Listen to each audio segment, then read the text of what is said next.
It's ADSN's gridiron analysis, going inside the locker room and inside the numbers.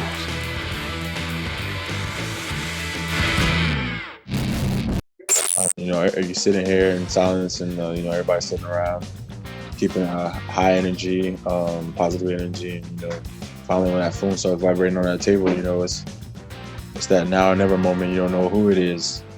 And, I pick up the phone and, it was the Carolina Panthers. And, I couldn't be more excited to be a Panther in my life. It's just a surreal moment. There's no words to describe it. I think it starts with relentless effort. And, now I think the next step is being able to put those tools in the bag.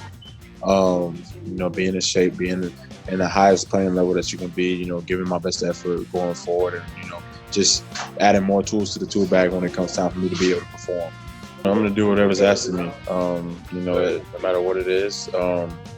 Talking to Coach Rule, I haven't had an extensive talk yet. I'm here to do whatever, they're asking me. I feel like I can play all the way across the board.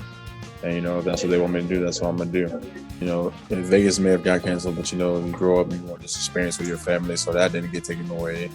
And just being able to sit here with my family, have everyone with me, it's a moment that, like I said, it's unreal. And you get to share that with them, with the people that I love the most.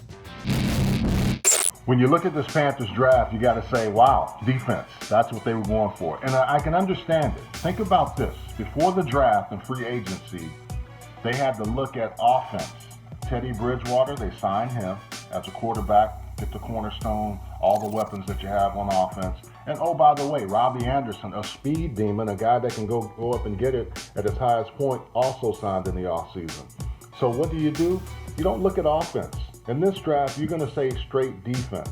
And the one cornerstone that they went after was Derrick Brown. If you want to talk about a GAM, I like to call these guys on the interior that are dogs, GAMs, grown, A, doubles, money sign, man.